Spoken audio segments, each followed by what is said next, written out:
Movement Conversations, a podcast powered by New Generations. I'm Roy Morand, your host for Season 2, and I'm excited about what we've got lined up for you this season. If those of you who are not familiar with New Generations want to go to newgenerations.org, you can find out more about us. We're in about 55 different countries with over 900 engagements, focusing on about 150 plus movements at the moment. So love to have you learn more about us. I would also love to have you subscribe to this podcast so you'll get alerted every time we drop a new episode, as well as to share it with your friends. Let them know what's going on and get a few more people in our conversation. Hey, that's enough about the intro. Let's get into our guest for today.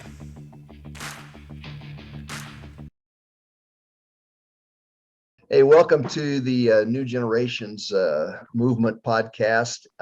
As we have these movement discussions, today we're privileged to have Mark Fields with us.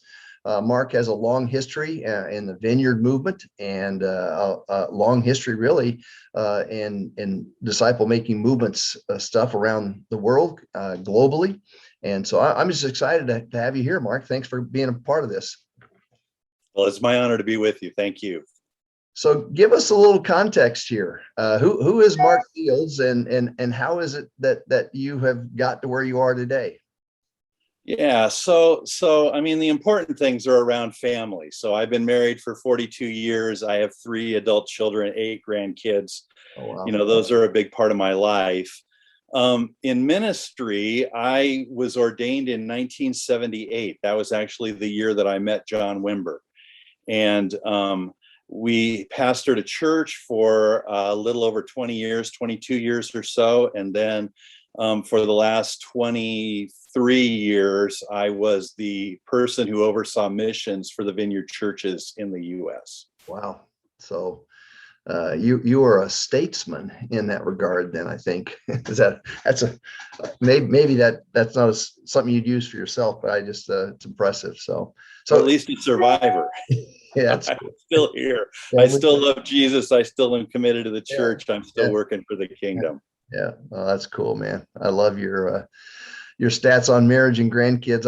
I've been married 44 years, 9 grandkids. I know that life. It's really a sweet time. I never dreamed about being a grandparent, but I should have, because it's been a blast. So, well, tell us in your 20 years in the church and then in the global missions, where did you run across this disciple making movement strategy, and what were you thinking when you first were exposed to it? Yeah. So I have a long commitment to seeing churches planted. And so the church that we led planted 9 churches during the time that I was there. And those were more traditional church plants, mainly in the US, but a couple outside the US of some people that had been interns with us when they had been in the States studying at Fuller Seminary.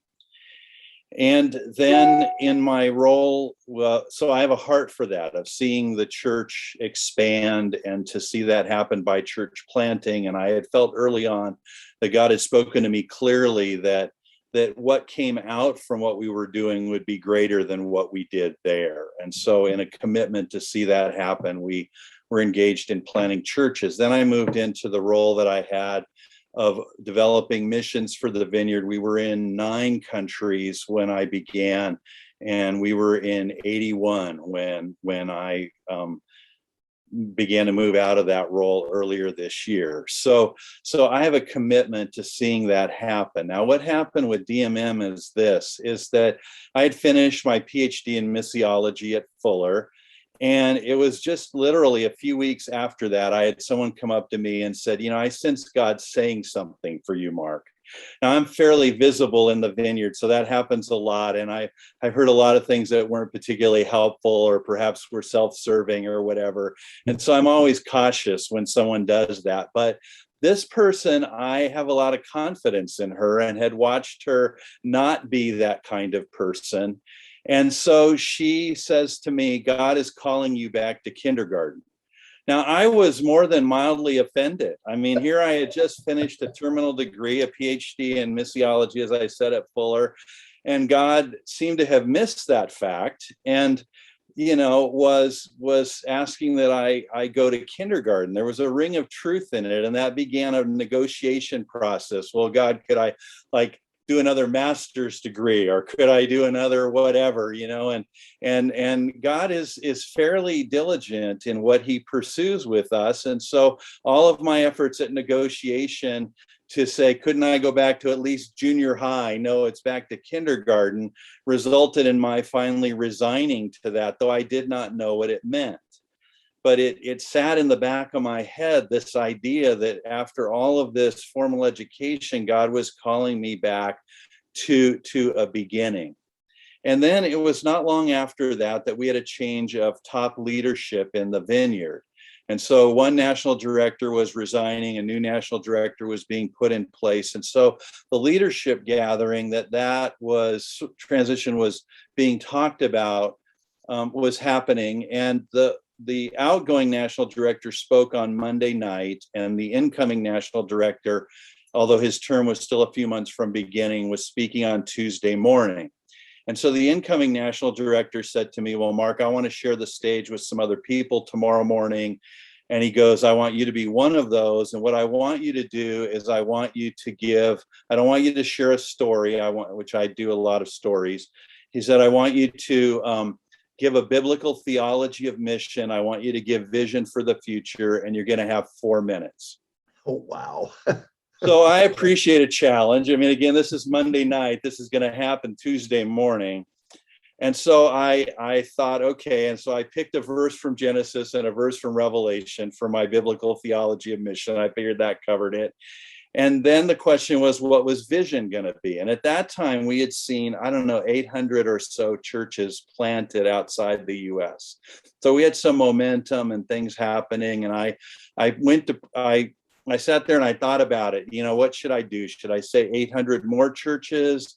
And then I thought, we have momentum and there's other groups involved with, there are other nations involved with this. Maybe I should say 1,000, because of course vision always comes in clear round numbers. and then, much to my embarrassment, it was only at that point that I thought perhaps I should pray. And so I offered God magnanimously the choice between option A, which was 800 more churches, or option B, which was 1,000 more churches, and gave the opportunity for God to speak. And whatever I sensed is what I determined I was going to say the next morning. And as God often does, the answer that I felt like I got, as clear as I've ever sensed anything from God, was, you've learned to plant hundreds of churches. Now I want you to learn to plant thousands. Mm. And that sort of shook me, because it was incredibly unexpected. I mean, honestly, I thought it was going to be 800 or 1,000. I would go out and announce that. No big deal. And I was actually kind of nervous, because I thought, this feels very audacious. That's not my style. How are people going to react? Thankfully, people know me well enough that they know that I would never say anything simply for effect or self-aggrandizement or whatever. So I went out the next morning and shared that and got really good response, but then I didn't know what to do. And I thought, well, if we've learned to plant hundreds, how are we going to learn to plant thousands? And I literally, for a couple of years, was uncertain where to go with that. And I had gone away on an 8-day silent retreat. It's a structured retreat. You don't do any talking except to one person who gives you some assignments and listens to your reflections of what God's doing in your life for about 45 minutes each day. And I remember it was one afternoon, probably day 5 or 6. So I've not spoken for 5 or 6 days at this point. And I came back from lunch and I sat down on my bed and I pulled out my Bible to read the passage that had been assigned to me. And suddenly I knew what to do. And I think it took several days of just being quiet enough to really allow that to bubble up. And, it had been an eventful few days, but not around this. And I knew what to do. And so I left that retreat a couple of days later. It was up in the San Francisco area, where the retreat center that I was at. And I just started to reach out to people who had planted lots of churches. And I called people who knew people. And I ended up investigating about a dozen movements around the world. So I spent a week with the Conservative Baptists up in the north of Honduras. I spent a week with the Fresh Expressions people in the UK, traveling around, and time with their leadership team. And I just, with one of the larger movements, Pentecostal movements in Indonesia. I mean, it was just kind of a broad span. And in the midst of that, someone told me that there was going to be a person giving a talk on DMM at the Frontiers headquarters in the Phoenix area. And so we have a lot of connection with Frontiers, and they graciously allowed two of us to come. And that's where I met Dave Hunt. And Dave was sick, so he didn't complete the teaching, but I was really quite gripped by what I heard, and then began to connect more with the Fresh Express, or with the new, at that time, City Team folks around DMM, and they were incredibly kind to me. So I spent a week up in the San Francisco Bay Area looking at what happened amongst Latino immigrants there, and then time in both East and West Africa. And it just, as I look and say, okay, what feels like what God is on? So discernment is a very important issue for me. And discernment has to do with distinguishing the work of God. And so when I look and I say, okay, this is what does God seem to be doing? That just stood out. The connection with Jerry Trousdale. I mean, and so things have then developed from there. Yeah. Wow. So any friction that you felt as you saw this, these guys, using kind of Bible reading to engage people with God and that kind of stuff? Any frictions in their tactics that you felt, or you just felt like you just fell right into it and saw it, and it was just like really amazing?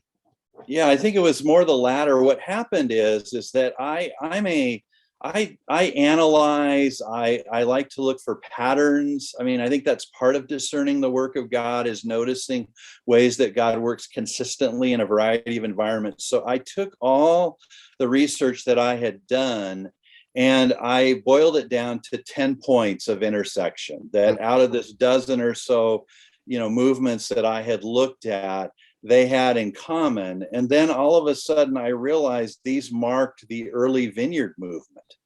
And so these were things that maybe explained why the Vineyard grew as rapidly as it did. And so what I saw were things that in actuality, though the language was somewhat different, the practices were very familiar to me. So it was really falling into it with just a sense of excitement. And in the early days of the Vineyard, one thing that marked what happened was there was just this sense of learning. I mean, no one was an expert. Everyone was on an adventure. The times of getting together were sharing stories of amazement at what God was doing, pondering challenges, looking for answers. But there was just a sense of adventure. And that's what I found again around the folks engaged with disciple-making movements. And as a result of that, then you got a number of Vineyard churches involved globally. I know specifically about some of the involvement in West Africa, and you began to make these connections. I know Yunusa spoke, numerous times for you guys at your missions conference and that kind of stuff. Talk a little bit about how churches, got involved and what it did for them. Yeah. So what I did is we had an annual gathering at the Navigators facility in Colorado Springs. So beautiful, beautiful setting. And we would gather kind of around 200 of the key people involved with missions in Vineyard in the US. And so the way that we've structured things is not as a traditional mission agency, but empowering local churches to engage directly in the places that they're called to be involved. And so we worked hard at trying to identify those things that were necessary to support churches in being involved cross-culturally. So in that gathering, I began to share about my journey, and I, had indicated part of the story as I've shared with you, and I went through those 10 points. And those got far more traction than I imagined. I mean, I still hear people talking about those. And then, for the old time Vineyard people, it felt like those captured what was unique about the Vineyard at its inception.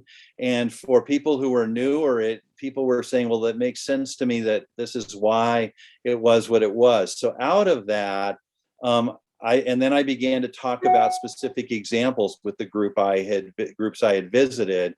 And the place, again, where the most traction seemed to be around what God was doing was with DMM. And so folks began to look into that more independently. And we had lots of conversations. And so there just developed a sense of interest in that in particular, which only fueled more as people said, well, we need to do things differently.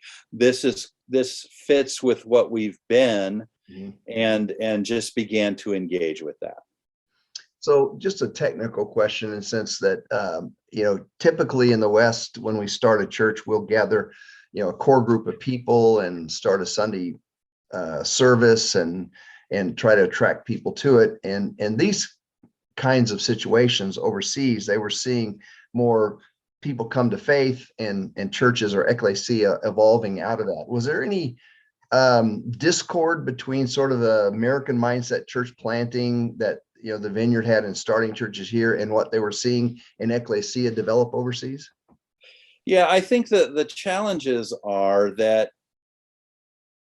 even though the DMM people are great at counting, the question the Vineyard has, well, which of these are churches? Mm-hmm. And it's a little bit harder to tell when something becomes a church. I mean, I just had a conversation a few weeks ago with the chair of the history and theology department of a seminary nearby. And I had run into him and noticed that one of his research interests was the ecclesiology of rapidly multiplying simple church movements. Mm-hmm. And I thought, well, I have an interest in that. And so I went down and bought him lunch and kind of quizzed him on some of his thinking. Mm-hmm. And it's not clear cut when something becomes a church. So that was one of the challenges. Okay, how do we count these if we're counting churches? Yeah. And it really is a decentralized model that sort of can't be under control of people. Yeah. And so I think when organizations develop, sometimes the goal is to have more control. and God's way generally seems to be around less control. Mm-hmm. And so I think there can be a bit of conflict there. Mm-hmm. And then one of the things that is harder to happen is we've ended up where pastors are viewed as legitimate if they receive a salary. Mm-hmm. And of course, biblically, that has absolutely nothing to do with either the calling or the role of what a pastor is. Yeah. But monetizing things in a disciple-making movement is more challenging. There just isn't a clear way to gain critical mass then so people are legitimate as pastors. So those were a few of the points of difference in that have caused some tension over the years. We'll get back to our guests in just a moment. But for those of you that like to connect with New Generations, newgenerations.org is a great place to go and find out information about things like ending scripture poverty, a very unique and disruptive approach to providing oral scripture to tribes that have never had the Bible in their heart language. Or you can find out about engagement to movement. Maybe you or your church would want to be involved in helping get a unreached people group to a stage in movement where the gospel can be planted and replicated in their world. So if you'd like to find out more about those, please go to newgenerations.org and you can find out about that. If you're in the North American region and you want to connect with our North American branch, you can go to newgenerations.us, find out about the habits training, how to become a multiplying disciple, and how to get involved in a network of people who are establishing teams to eradicate gospel poverty in their area. So thanks so much for listening today. We're going to get right back to our guest. Yeah.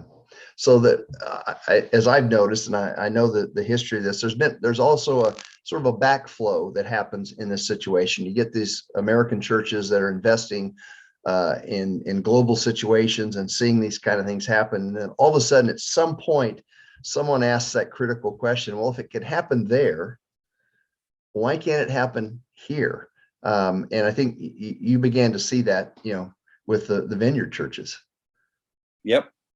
And people began, especially with the COVID, which has now been with us, I don't know, a year and a half or so, Yeah. and looks like it will be around a bit longer. I mean, that created an opportunity for people to begin to think more creatively. And so most people pivoted by moving online and trying to replicate sort of traditional services, but in a more technologically, I don't know, advantaged way. But others began to say, okay, when we come out of this, things will be different. And so there are a lot of people thinking in terms of how do we do church differently in the future? And particularly, how do we not just see saints move between existing churches, but actually people move towards Jesus? Yeah. So from your vantage point, local church, huge history there, global statesman in a sense, and really a guy who has helped a number of people, engage in this whole multiplicative disciple making strategies. When you see Western churches begin to attempt, like, COVID accelerated, I think, what was already happening in the church. Many people, especially those who look at the horizon, were seeing that, the traditional tractional thing, inviting people to a Sunday morning service, was growing less and less effective as more and more of our population don't even think of coming to Sunday morning to a religious service as a category for providing healing or finding, zest for life or anything. It just doesn't enter their mind. So that was waning, but man, COVID just really, took the knees out from under us in that sense. So as you see the Western church trying to grapple, with this, and then many people looking at what's happening, reading Miraculous Movements, Jerry Tralzo's book, and other things. What do you see? I mean, how do you set from your perspective? Maybe opine for us a little bit. What goes on in Mark Field's head when you see all this happening? Well, the question for me is, what is God doing? I think that's the question that I'm asking. I mean, again, that for me is a discernment question. And so I'm spending quite a bit of time these days reading Jonathan Edwards and reading through his account of the Great Awakening, and it's really amazing to me to watch him describe what happens when God begins to move in a place. And so I'm quite gripped by that, and ask, joining many others, I'm sure, in asking God to do that again. Now, what I'm doing in my next phase is a couple of pieces, but one of those is I feel a great deal of call to my own community. So I live in Southern California. I mean, I could talk to you about the best places to eat in Singapore or Managua, Nicaragua, but I don't know my own community in some ways. I pastored a church in a community nearby. We were kind of a regional church, so we drew from a lot of places. And so part of my next phase is I intend to spend time in my own community, simply seeing what God is doing here. And I've noticed over the years, and hopefully this will be the most arrogant thing I say today, but I have observed that the people that I hang around or hang around with me seem to move more towards Jesus. Like it just inevitably happens. Now, most of those folks are people in leadership roles. That's who I deal with. And I find myself wondering, would that also happen with people outside the church? And so I'm pressing towards this. And if God blesses that, then I intend to use the principles of DMM. I'm not calling it anything. I think some of what hurts us is sometimes there's still the pressure here, especially to, okay, if it's a church plant, how you doing? How many people do you have? And thankfully, I'm in a place where no one's going to be asking that question. I'm not declaring it that way. Yeah. I simply am choosing to find ways to invest in my community. And I'm going to be volunteering with some nonprofits here that are not Christian. And I am trying to identify ways to be around as many unchurched people as I possibly can. And so I'm committed to that. So this is sort of the putting my money where my mouth is once again. Mm-hmm. And I'm hoping that will give me the chance to kind of look for some of the obstacles. I mean, I think one of the obvious ones with DMM in the US is we don't have strong social networks. So the reason that it's multiplied in other parts of the world is because they're more community-oriented cultures. What impacts one impacts another. You have the opportunity for what McGavran and other called people movements, and some of the early, missiological studies of similar phenomenon, or the hope for that. I mean, we don't have that here. And so I'm not quite sure how one overcomes that. I mean, one of the most interesting stories I heard from the Fresh Expressions people in the UK was they were beginning to work within a particular area around London. And it was full of immigrants. These were apartment buildings that had immigrants, but they were immigrants from all different parts of the world. And they realized that they would never see multiplication because the people were isolated. So what they decided to do was, before they began to really do discipleship, they decided to create community within that apartment building. Mm-hmm. And did a number of things just simply to create community within, or to make that a community. Mm-hmm. And then with the hope that out of that, as people began to move towards Jesus, then there would be the natural multiplication that would come. And I'm watching some friends do that. I have a friend who's quite committed to doing DMM in a similar place to me. He's older than me, has a missions history, retired as a pastor, and they're simply building community in their neighborhood in the anticipation that that will then allow the multiplication of disciples as people move towards Jesus. Yeah, that was one of our early learnings at Shoal Creek, was the fact that we were trying to plant the gospel in a neighborhood, and the neighbors weren't neighborly. And as a result, there's no network. You're just going house by house by house. And it's like, wait, we've got to back up. And, this is something I didn't learn in my theological education, how to build community. How do people gather? Why do they gather? And so, I began to, become a sociologist in that sense. I have to figure out, what makes these things tick in that sense. So yeah, it's crazy. So if I were let's say I'm a local Vineyard pastor or on staff at a Vineyard church, and I hear about this DMM thing, and I'm thinking, what place does it play, in my church or in the ministry here in my area? What kind of counsel or coaching would you give me?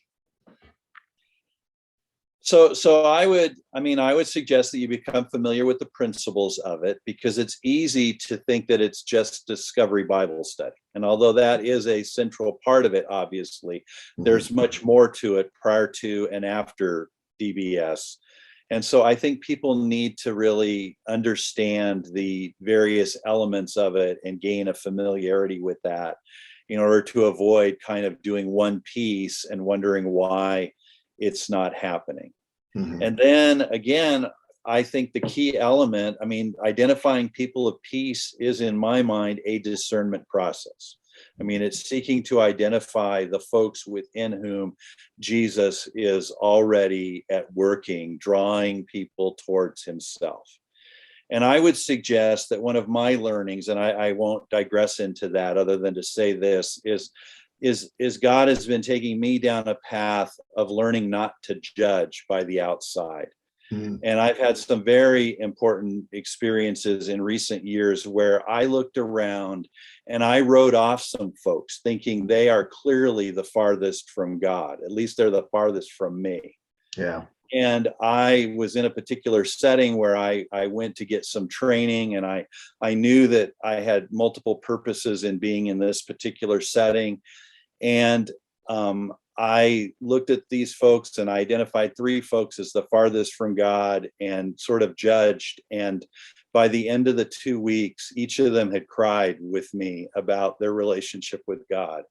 And I realized that God is doing things in hearts that are not visible from the outside, and that my tendency to judge based on external things often gets in the way. And so I'm learning to to not let that be something that puts me off, but rather looks more closely at some of those people who on the outside feel like they're farthest from God.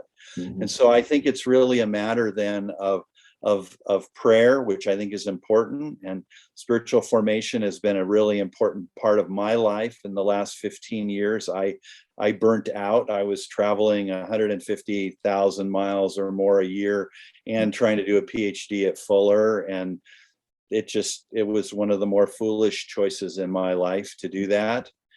And in the process of that, I found a new and deeper relationship with Jesus. And so that has what prompted, me giving much more extended periods of time to prayer. And prayer that's not just asking, but prayer that's listening, and prayer that involves God forming and changing my heart. And I think that creates a sensitivity towards what God's doing outside the church, as I'm sensitive to what God's doing in my own heart and life and those in the church. So I think growing in those elements of discernment and begin to be out in the community and looking for the places where God is at work and the opportunity to apply the principles in that setting. Yeah.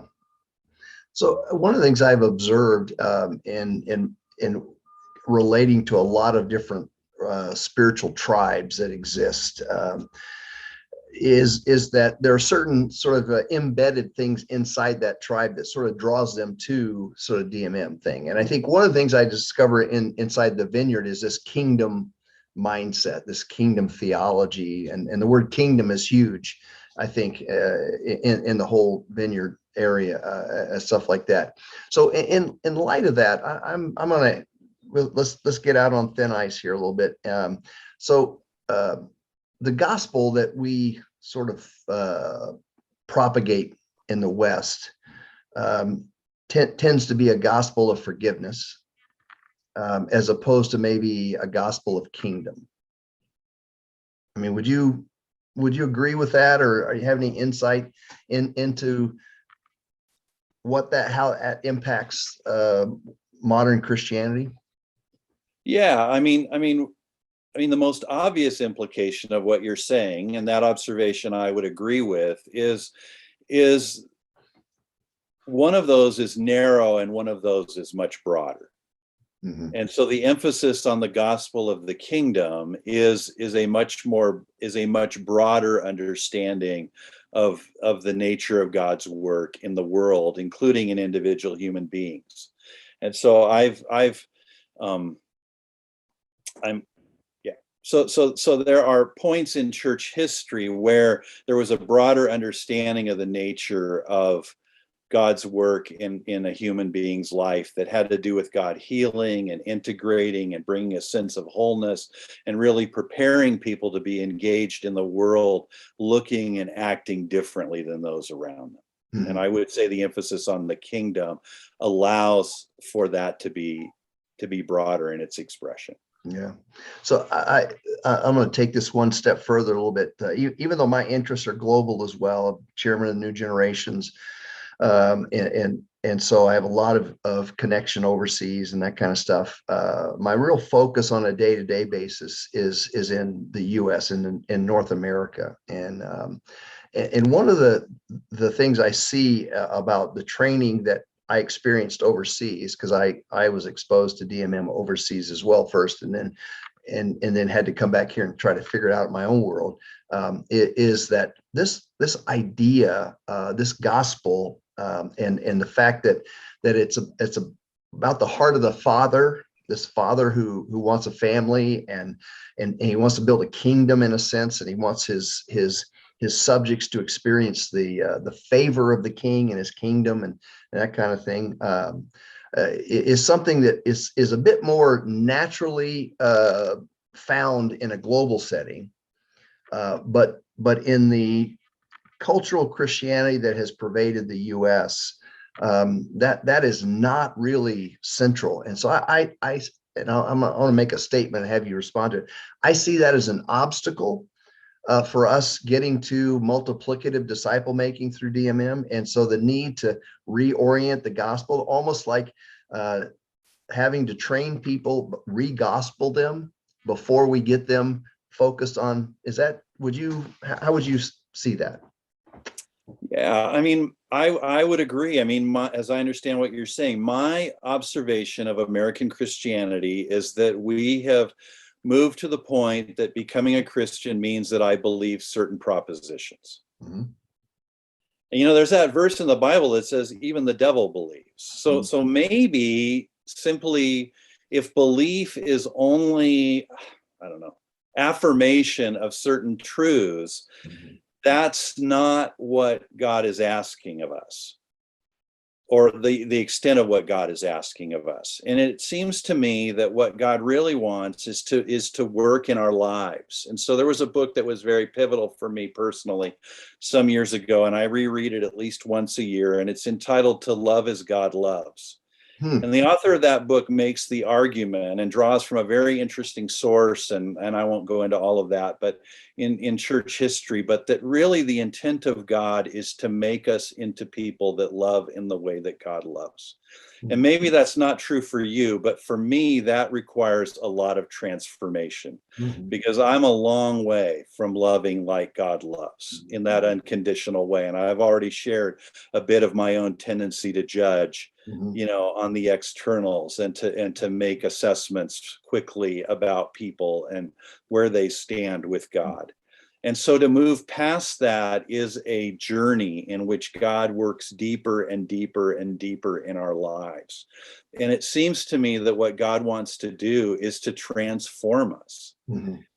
And, that's not laying aside justification. That's not a works-oriented gospel.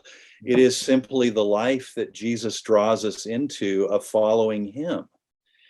And that was one of the many things that DMM shares with the origins of the Vineyard. Wimber was criticized because he took the Gospels as a priority. I mean, this was years ago. Now that's less controversial than it was then, but people didn't want to deal with narrative. You had whole schools that dismissed the Sermon on the Mount as for another age. Now, it would be a lot easier for my Christian life if the Beatitudes were irrelevant, but I don't believe that they are in this world.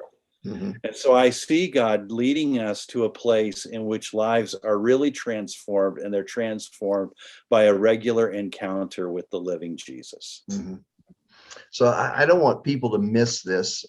You kind of modeled as a coach in a sense, but you mentioned that you're starting to love where you live in that sense. You know all the restaurants in Managua and all that kind of stuff, but you're focusing on your local area and leaning into folks in the not-for-profit arena. So I see sort of your personal strategy as getting involved in practicing.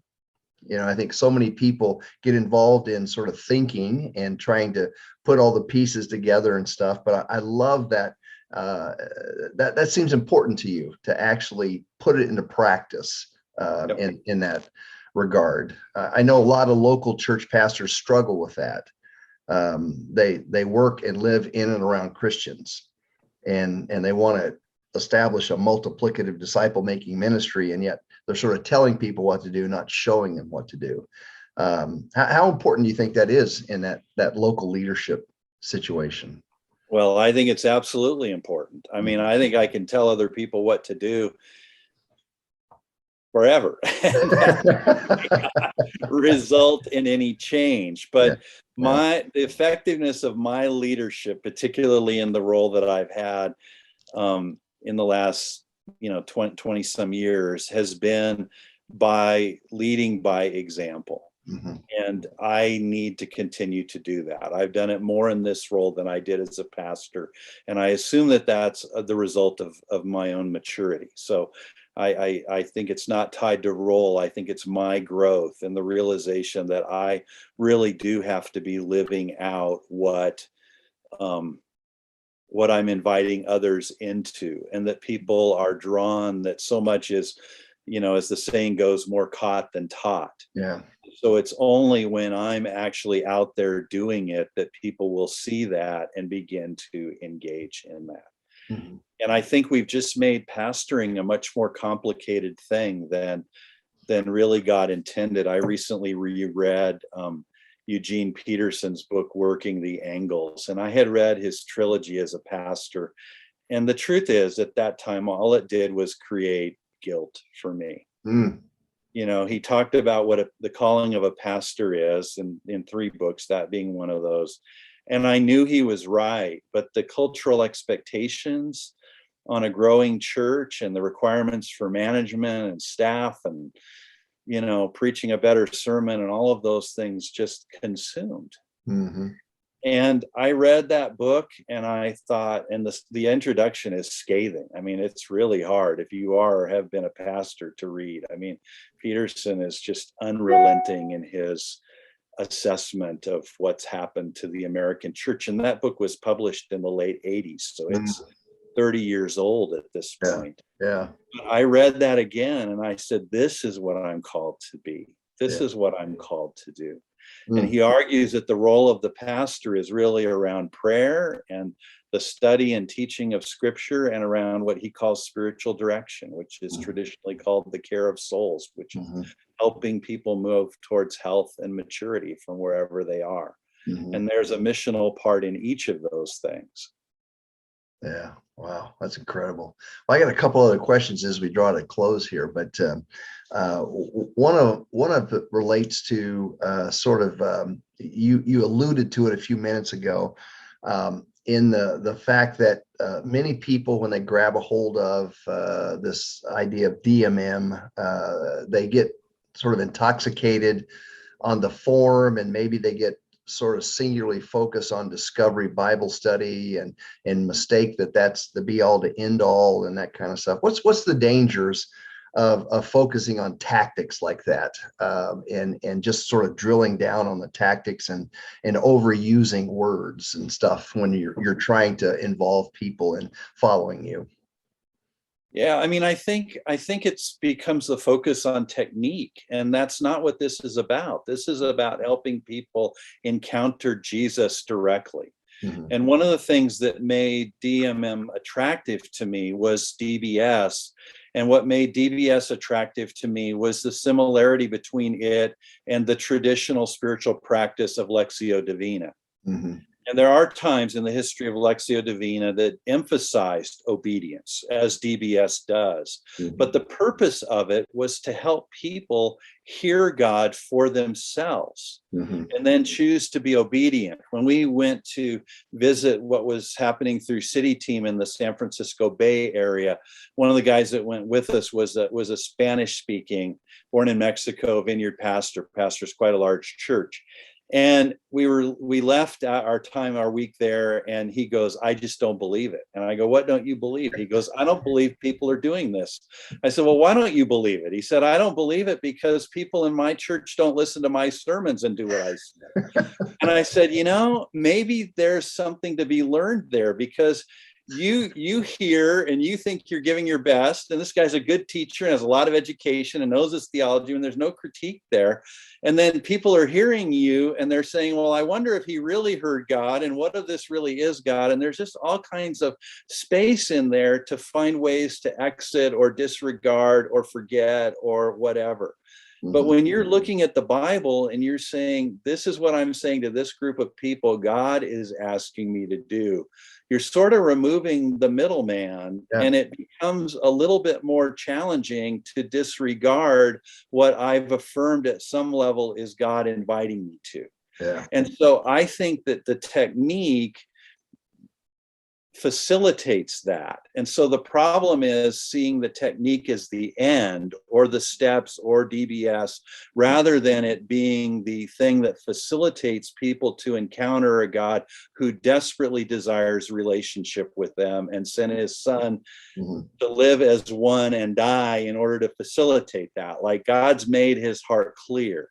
So I think that's the problem, the danger is seeing those things as techniques and not a key part of the process of introducing people to a real relationship with Jesus. Yeah. Wow. That's incredible. So we don't want to lose track with Mark Fields. I know the Vineyard chapter of global missions type stuff is closing. What's the next chapter look like for you?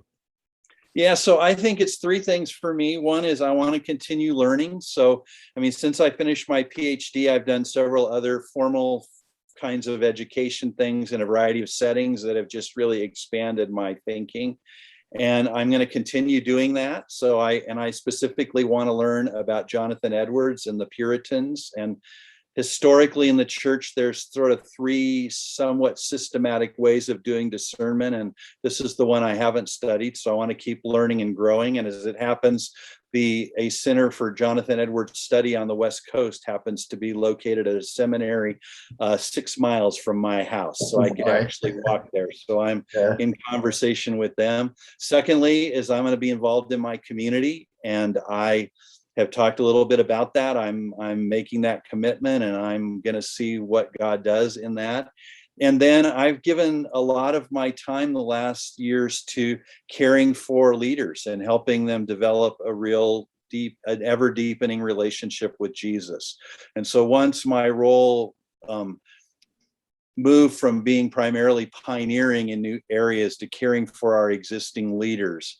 And so I'm going to continue to give a good hunk of my time to folks inside and outside the vineyard in making sure that they don't experience what Paul was fearful of in 1 Corinthians 9, where he said, perhaps having preached to others, I'm disqualified myself. Mm-hmm. And we've seen a lot of people who seem to fit that category in the American church in recent years, and it's been heart-wrenching and painful. And I want to do my part to not be one of those and to help other people not be disqualified when they themselves have preached to others. Yeah.